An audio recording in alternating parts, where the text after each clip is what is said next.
Ici, la voix de l'Amérique. Lamia Gridley avec vous, ravi de vous retrouver ce soir. Une édition spéciale consacrée à la mort du colonel Kadhafi et l'avenir de la Libye.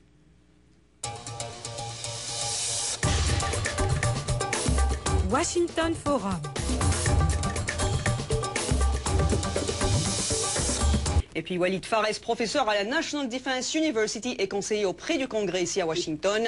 Alors, Walid Pharres, je commence avec vous. Est-ce une surprise la mort de Kadhafi à Sirte, son bastion, alors que les spéculations après sa fuite de Tripoli autour du 20 août ne se ressemblaient pas du tout? Oui, les projections étaient que si Kadhafi voulait résister à Sirte, il va être encerclé. Et s'il est encerclé, donc l'OTAN d'une part, et bien sûr les rebelles, maintenant le nouveau régime d'autre part, vont esserrer l'étau et finalement il va se battre parce qu'il avait déclaré qu'il allait se battre, il s'est battu et il a été tué dans cette bataille. C'était projeté. Ouais. La mort de Kadhafi ne mettrait probablement pas fin au combat en Libye. C'est ce qu'a déclaré aujourd'hui la chef de la diplomatie américaine Hillary Clinton en visite en Afghanistan. Qu'est-ce que cela signifie ? En fait, le régime est tombé. C'est ce qui comptait. Il y avait 3 bastions.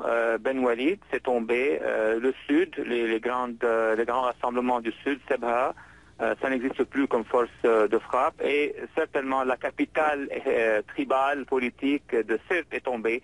Donc, l'ancien régime est tombé. Il n'est pas dit que des éléments de cet ancien régime ne vont pas continuer à résister ici et là, essayer de frapper un peu quand ils pourront se rassembler. Oui. Stratégiquement, ils sont finis. Le vrai défi va être la capacité du Conseil intérimaire de pouvoir se diriger la Libye vers une stabilité d'abord. Justement. Il y a aussi la question des minorités ethniques, mais surtout l'identité politique de la Libye. Justement, messieurs, Walid Pharres, comme on l'a vu en Tunisie, après la chute du régime de terreur de Ben Ali, les Tunisiens voulaient du sang neuf, tout frais, une nouvelle équipe.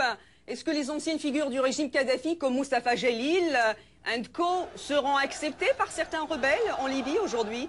La Libye, ma chère Lamia, c'est une carte géopolitique tout à fait différente, comme vous le savez, de la Tunisie et de l'Égypte. Ceux qui ont fait la transition ne sont pas les militaires qui ont été chargés par la communauté internationale de façon indirecte, comme fut le cas au Caire et à Tunis. Ce qui s'est passé en Libye, c'était une guerre civile, et une partie de cette guerre civile, des éléments de l'armée qui ont été les rebelles d'une part, avec eux les milices, ont en fait gagné, sont en fait devenus la nouvelle force. Maintenant, il faut analyser cette nouvelle force. Oui. Il y a beaucoup de force dans cette nouvelle force. Il y a d'abord les anciens militaires, les commandants qui étaient dans l'armée libyenne.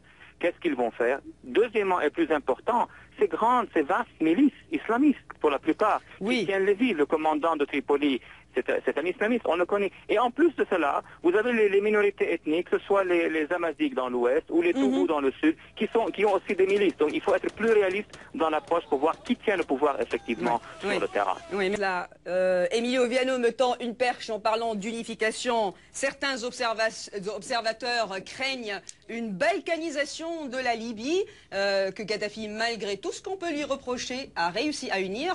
Qu'en pensez-vous, Walid Pharres ?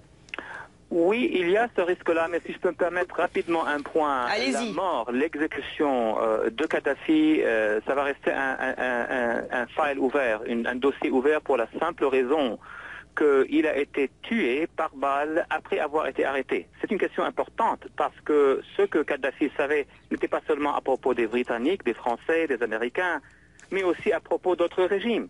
Et aussi à propos des islamistes, des milices islamistes. Il savait beaucoup de choses. C'est quelqu'un qui a régné pendant 40 ans. Donc l'élimination rapide de Kadhafi, c'est un dossier qui va rester ouvert. En ce qui concerne la Libye, je suis tout à fait d'accord avec notre ami dans le studio, qu'il va y avoir d'abord la question des groupes ethniques, des minorités ethniques, mais aussi qui va avoir le pouvoir sur le terrain. Oui. Vous avez un noyau de l'armée, de la nouvelle armée, des brigades de l'armée des rebelles, d'une part, des officiers qu'on connaît bien. Leur chef a été assassiné il y a quelques semaines, Abdel Fattah Younes. Et vous avez les milices. Et les milices sont éparpillées tout à fait dans la Libye. Et ces milices-là ne vont pas désarmer avant d'obtenir un prix politique. Oui. Donc, on n'est pas à la fin du chapitre, on est au début du chapitre. Merci Walid Pharres. Votre dossier, comment contenir ces Touaregs, ces rebelles armés, surtout avec la présence de l'AQMI dans cette région?